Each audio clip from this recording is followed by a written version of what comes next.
Bisa jadi Partai Demokrat yang semakin dibuat pusing oleh deklarasi Anies oleh Nasdem. Resmi, Partai Nasdem telah mendeklarasikan Anies Baswedan sebagai calon presiden pada Pilpres 2024 nanti. Sepintas dengan pengumuman itu akan terlihat menjadi sebuah kegembiraan bagi semua yang selama ini berada di sekeliling propolitas Partai Nasdem. Bagi para pendukung Partai Nasdem dan bagi partai politik lain calon teman koalisinya PKS dan Partai Demokrat.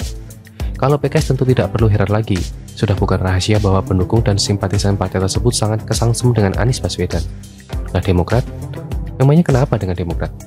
Sekilas memang terkesan Partai Pepo ini sangat pro Anies terlihat dari bagaimana dukungan pada pembelaan yang mereka berikan pada Gubernur DKI Jakarta itu belakangan.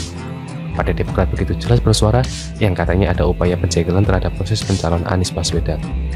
Nah, dengan diperjelaskannya sikap Partai Nasdem yang telah secara resmi mendeklarasikan Anies Baswedan sebagai calon presidennya, tentu diharapkan agar Partai Demokrat semakin yakin untuk mempercepat terbentuknya koalisi bersama PKS sekaligus.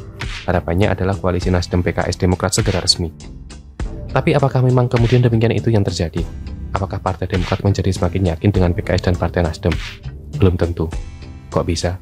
Begini, yang disinyalir menjadi penghambat segera terbentuknya koalisi Nasdem PKS Demokrat adalah kengototan Partai Pepo itu untuk menjadikan AHY sebagai pendamping Anies. Hal yang tentu saja tidak bisa diterima begitu saja oleh Partai Nasdem dan terutama oleh PKS. Partai Nasdem dengan segala pengalamannya tentu tidak akan begitu saja merasakan realistis dengan potensi AHY. Sementara PKS, jelas mereka sudah punya namanya sendiri. Mereka terbiasa untuk mendahulukan kadernya, walaupun pada akhirnya kemudian bisa berubah dan menerima nama lain.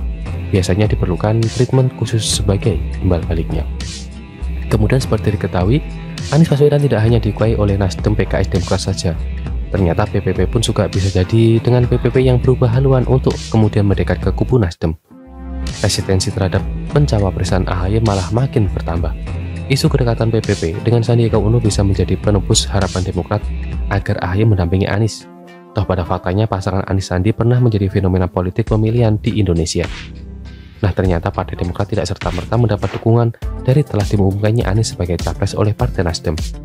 Usaha mereka untuk mencoba menangani Anies demi memberi keyakinan pada AHY ternyata masih terancam amsyong. Ada, prihatin kok seperti tak berujung.